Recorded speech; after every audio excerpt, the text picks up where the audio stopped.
What's going on, everybody? It's Geoff Grammer with the ABQJournal, and I am in the pit about 27 minutes before tip-off. Late start. Apologize for those who may have been actually awaiting this high-production pregame show. So, for those who are asking, as I am getting multiple questions on social media already, we got the I guess, everlasting question the last few weeks of Mustafa Amzil and his availability. The best I can tell you is he warmed up. He is warming up. They're upstairs right now and kind of they come down, they warm up, do some pregame stuff, run back upstairs for a while, come back down for kind of a second set of warming up and all that. And as it stands right now, you can see the ball boy extraordinaires getting their work in. Got Jack Patino putting on a show for this Lobo crowd. So you got the Wyoming Cowboys and the UNM Lobos, and it is a Mountain West game that is kind of interesting. It's on the one hand, you got 12-1 Lobos they've really to date established themselves as a cut above everybody else, with the exception of maybe Utah State, a team they did blow out on the road at their place, but the rematch is this Sunday. And if the Lobos win tonight, they are favored by 15.5 last I saw.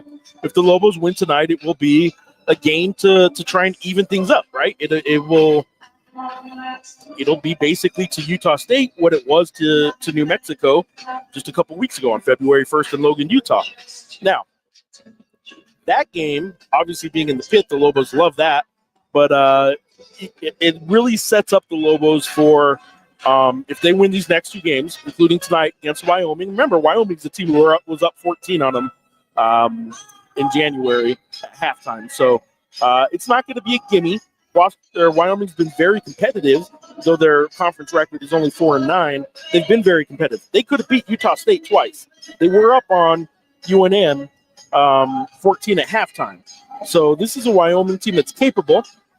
Struggling mightily when it comes to the fact that, frankly, look, Sundance Wicks in his first year got the job in May, and the transfer portal was already pretty much picked apart at that point. His whole roster, because the coaching changed that late, was allowed to leave, and it pretty much all did.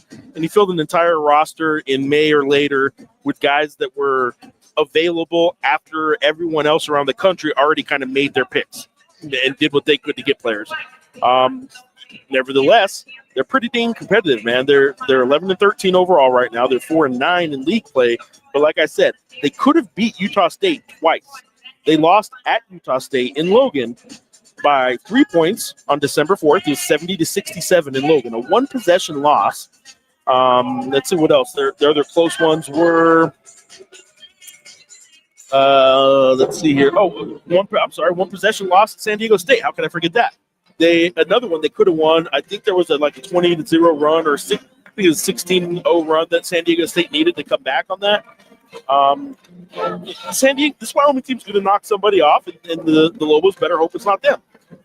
They've been focused. They've won 13 of the last 14 games. They've won 6 in a row.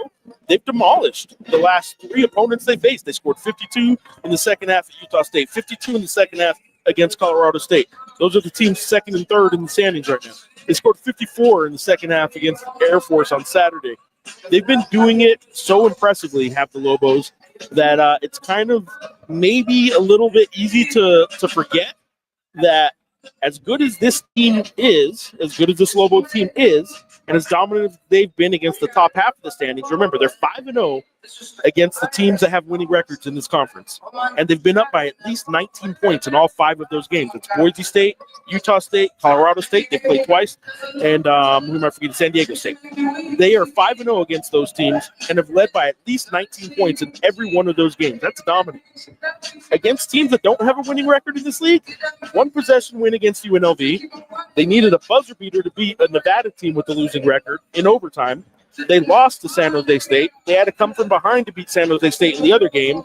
And Wyoming, they were down 14 points at halftime. This Lobo team plays to their competition. If it's a good opponent, they play really good. If it's not a good opponent or a lesser opponent, they tend to play down and play with their food a little bit. It's sort of the phrase that we were using, a lot of us were using earlier in the season, and that's kind of what they have done a lot of this season. They sort of played to their competition, good and bad, And basically, that's what they hope not to do tonight. They didn't do it against Fresno State in both games, and they didn't do it against Air Force on Saturday. They hope to not do it tonight, but the reality is they've been doing it with teams with the losing record more often than not. So they got to quit. That's not a good habit to have. They have 2 quad 4 games left on their schedule as of right now. This one, and then Air Force in the pit in a couple weeks. They already have a quad 4 loss on their schedule. That's the New Mexico State loss at home. And they have a quad 3 loss, the San Jose State loss. So, which frankly is, who knows, man. San Jose State's good enough that shouldn't be a quad 3 loss, but it is. I'm not suggesting like there's something going on weird about it. Their numbers are what they are, but San Jose State's a much better team than I think people give them credit for. So, anyway, we are in the pit. We are 22 minutes away from tip-off between Wyoming and the Lobos. Go Lobos from Manny. We got JP balling per usual. Where's Lobo? What the heck is that? Cool Auntie's asking, where has Lobo Lucy been this season? That is a good question. It is a question I don't have an answer to, but it's a question I will ask because you are correct. I have not seen Lobo Lucy. What is going on in this world when I haven't seen Lobo Lucy yet? So tonight is the teddy bear toss. I'm seeing a lot of teddy bears already kind of gathered around courtside. I don't see any Lobo Louis or Lobo Lucy, sorry. Manny's hoping the Lobos get ranked as well. They're getting closer every week. I would think that this Sunday's game between Utah State and New Mexico should get them pretty darn close. Creighton at the back end of the top 25 already lost this week to UConn. You would imagine that some of the points going to Creighton could either diminish or go away, opening the door for a voter to vote somebody else in. That could open the door for New Mexico, or New Mexico that's already getting voted maybe 25th. Moves up to 23rd or 22nd and gets 2 or 3 or 4 more points here or there. They're 5 spots out of being ranked. It's hard to imagine if they get through Utah State a second time and have a 2-game advantage with tiebreakers over all the teams behind them in the Mountain West. It's really hard to imagine people don't start realizing this is a team of that level. Now, if you don't want to rank them because they have a quad 4 rank, I wouldn't argue with anybody who wants to make that argument. It's a bad loss. Nobody getting votes has that loss. The Lobos have it. But if you're not voting for them for any other reason, at this point, you're just not paying attention. So, Adam Garcia, don't mean to be negative, but it feels like we should have a farewell to Patino on senior night. All right. I don't think they will, but I mean, the best thing I can say to everybody who loves to bring that up as much as they possibly can before a game on a Wednesday night against Wyoming, enjoy the moment, man. Like, this team's never gone to the Sweet 16. This team's never been to the Sweet 16. They were in the round of 16 once when it wasn't a 64-team double or a single elimination tournament.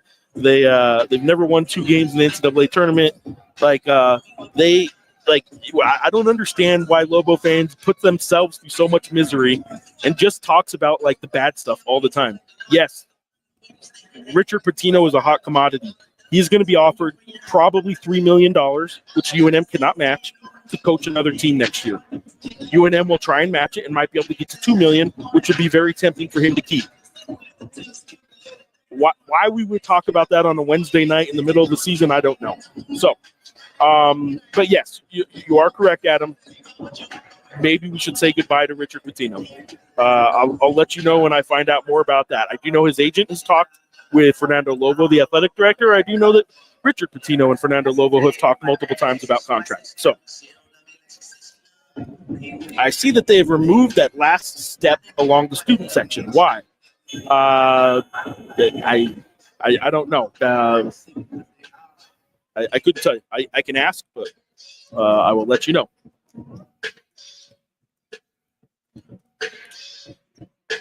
Richie, I'm sick, but repping my Lobo gear at the house. Let's eat a W. How about let's get a W? We could also eat a W, right? That's what Jameis does, right? So, anyway, tonight's game, Lobos and Wyoming, 15.5-point spread was last I saw. Let me pull it up real quick to make sure it's still there. I'll just pull up ESPN. ESPN Bet says that this game is still a 15.5-point spread. It was an 8-point game last time. Lobos were favored by 7, won by 8, or something along those lines. And they actually did cover the last time they played Wyoming on the road, and they've been covering a lot of point spreads lately. They are playing tremendously well. I don't know how long they can keep it up. It would be naive of any Lobo fan to think they can do what they've done over the last 8 days or 10 days. It would be naive to think they're going to do that just the rest of the season against everybody. They will have a let up. They will have a regression to the mean of some sort. You would hope it wouldn't be tonight. You would really hope it won't be Sunday. And they've been playing really good, though. They're starting to figure some things out that I don't think they had figured out earlier this season. So it's been fun to cover. It's a fun team to cover. Not really any drama on the team that I'm aware of. I know some people like picking apart the incident from November. I can tell you I've talked to multiple people on the team and around the team, and all I can say about the situation with a lawsuit pending and a punch said to be thrown is there is a reason nobody has been charged with the crime. There's a reason university has not yet named a potential person to discipline. There is a reason the lawsuit doesn't even name the person accused. There are reasons for all those things, and until all of that comes out, maybe it does fall under the hey, let's wait till everything comes out. This is one of those cases that I think it would be prudent for everybody to sort of wait till everything comes out on that one. I have talked with multiple people. I do think something happened on the plane. I don't know that it is as described so far, but we shall see. That is what the court of law will decide. That is what the dean's office, student affairs office at UNM will decide. That is what some law enforcement has already kind of looked into and decided not to charge. So we shall see.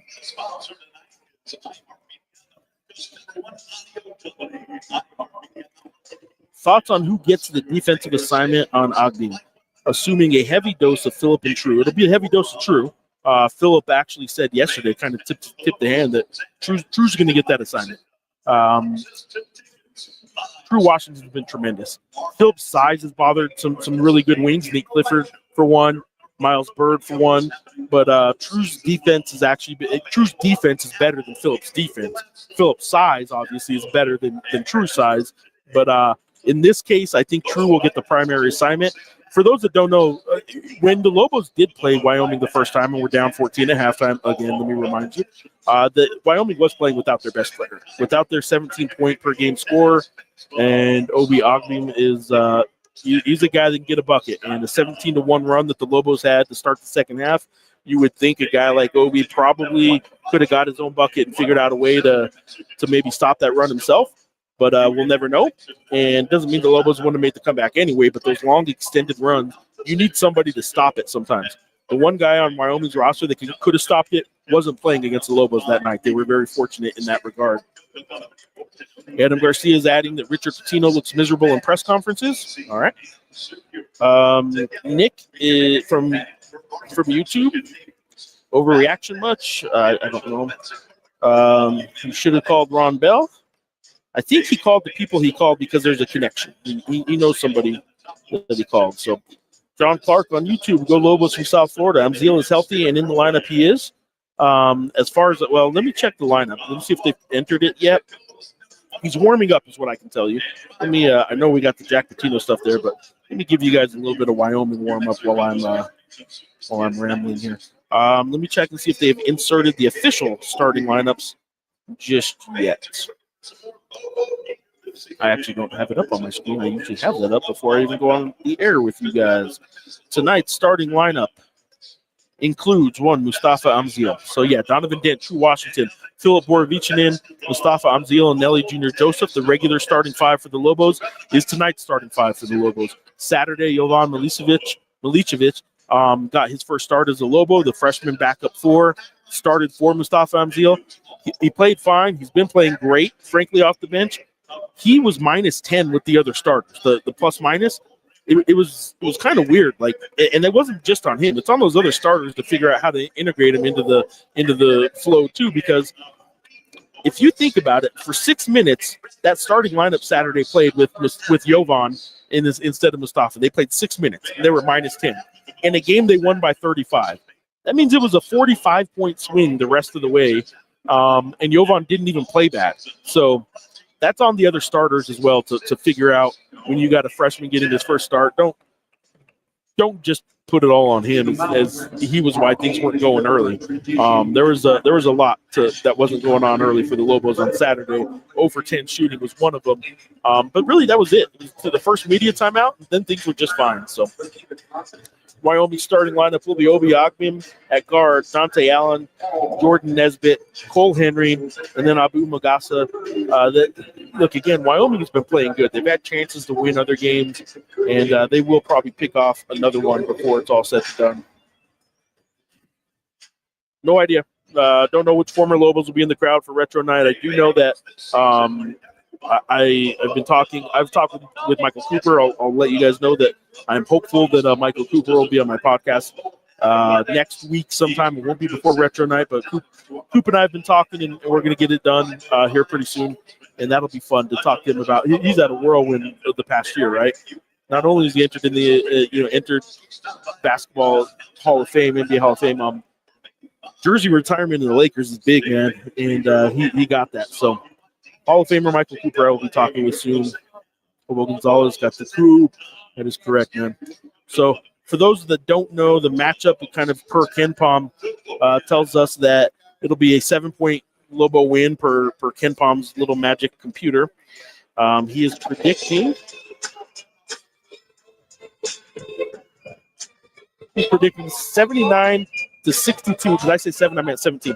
He's predicting a 79-62 win. And if you look at the matchup, the good versus good here and the bad versus bad, look, one thing Wyoming has been doing pretty well is they have been playing pretty good. Their adjusted efficiency on defense is ranked 122nd in the country. It may not sound like a whole lot, but it is pretty good. UNM's offense is only 68. It's only less than 60 spots away, right? So Wyoming's defense has been pretty good. New Mexico's offense has been okay. If they're not getting out and running, their offense hasn't been nearly as good as their defense. Their defense has been tremendous, and the defense is the difference. Wyoming is a team that in conference play, let's see, where is it at here? In conference play, Wyoming allows more points. The highest percentage of their points that they're scoring are off of three-pointers, and the lowest is at the free throw line. They don't get to the free throw line. And on the other side, they're sending teams to the free throw line like crazy. So opponents are going to get to the free throw line a lot. Wyoming's not going to counter by getting to the free throw lines themselves. And New Mexico's a team that's actually trying really hard to get back. Sorry about that. To get back to the free throw line to help its offense get going a lot. So what else we got here? Who are the refs? Let me tell you, I've not told you, so you did not miss anything. The refs tonight: one Vern Harris, Earl Walton, and Tim Marion. But that's right, Vern Harris, everyone's favorite, who, by the way, I don't have a problem with as much as every Lobo fan seems to. I think once Lobo fans learn a ref's name, they really, really dig in and just really dislike him. I'm not saying he hasn't had some bad calls. He's had some bad calls. I've had a whole lot of bad games myself, so just even sitting here as a reporter, I've managed to find a way to have bad games. Vern Harris is not as bad as Lobo fans think he is. Sorry. I know that's an unpopular opinion. All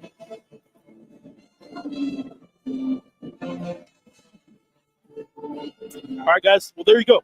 8.5 minutes till tip off. The two teams that come down next will be coming down for the final time to play tonight's game.